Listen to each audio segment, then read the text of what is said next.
What's going on, y'all? It's JD Piquel. Today on the Hard Count, we're going to talk about what's going on at USC and why you need to keep an eye on the Trojans.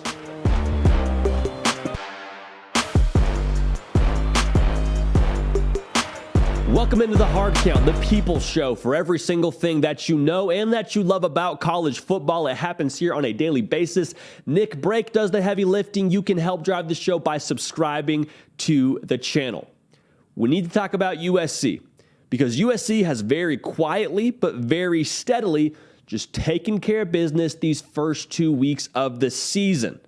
So USC, obviously, for reasons that are, I'm sure, obvious to you, but I will recap just so we're all on the same page. Lincoln Riley, one of the best offensive minds in college football, leaves Oklahoma, comes to LA, brings a whole bunch of ballers with him, Caleb Williams being one of them, Jordan Addison, Blitnikoff Award winner, being another one of them. They are now at one of the most recognizable programs, not just in college sports, but in sports in general, in USC. And so there's a lot of eyeballs that are around what they're going to do as the season wears on.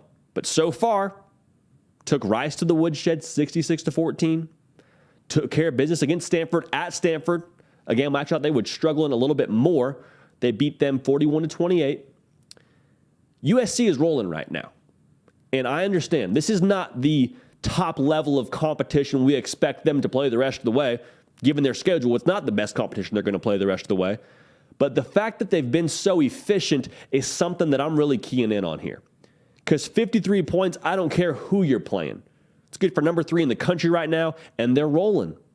Caleb Williams has been really efficient. Again, I don't care if it's 7-on-7. I don't care if you're playing FCS North, South, East, West. He is doing what he was brought there to do, and he's been really effective at it. His numbers right now, 10 incompletions to 6 touchdowns. So he has thrown 4 more incompletions than he has to his players in the end zone. Again, I don't care who it's against. That's really impressive. Thus far, the thesis at USC is this is working.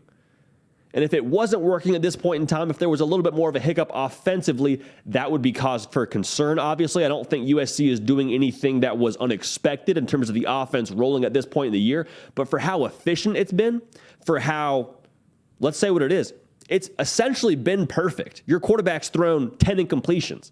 It's essentially been perfect at this point in the year. No interceptions. That's a really good sign of things to come. Because if they had sputtered, you'd say, okay, well, how is that going to look when you do play a team like UCLA or you play a team like Notre Dame who's going to be tougher on both lines of scrimmage? Even more so that game in Salt Lake City against Utah, which we'll get to more in a minute. The big hinge variable for me is the defense for USC. And they've looked strong in the early going, too, at times. I mean, 3 pick-sixes against Rice, forced 4 turnovers against Stanford, but they also allowed 200 yards rushing against Stanford. And I know that's Stanford's MO. I know that's who they want to be, is run the football, so maybe that number is just a tad bit exaggerated, maybe even inflated is the word you use there. But here's the deal. When it comes to Alec Grinch, his defenses are high risk, high reward. They're going to dial it up. They're going to let their guys play on the back end.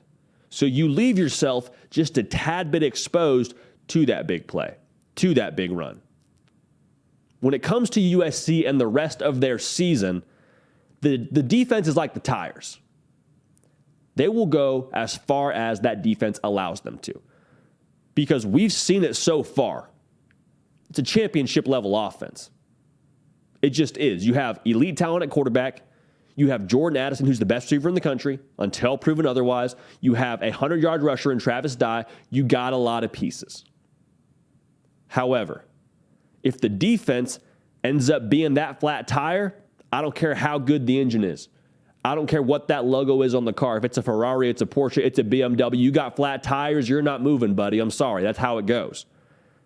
So when I think we find out who USC is October 15th when they take that trip to Salt Lake City and play Utah. Because we know what Utah's bringing to the table. Sam Pittman talks about who's bringing liquor, who's bringing iced tea to the party. We know what Utah's bringing to the party. They've made no distractions about it. They let you know ahead of time, hey, we're bringing this. We'll be there. That's who Utah is. They have an identity. They're going to play tough in the trenches. They're going to run the football at you. So what happens when Utah decides to hold the ball for the better part of the game and says, Caleb Williams, you got to watch this one from the sideline, my guy. That's how this is going to go. We're going to hold the ball. We're going to take the ball for 35 minutes of the game.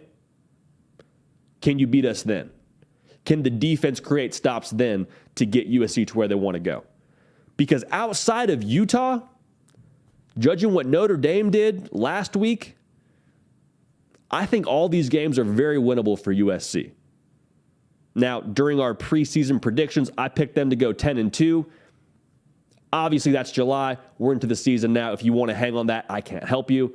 But all these games are winnable for USC. Can the defense play tough enough to get them there? Remains to be seen. But the offense, the early return on investment, is near perfect.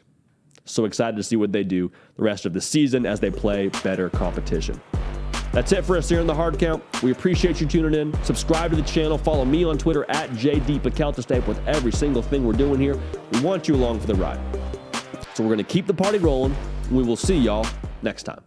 Hey y'all, thanks so much for watching. Subscribe to the channel here to make sure you don't miss an episode of the Hard Count. Also be sure to check out other videos on the On3 YouTube channel.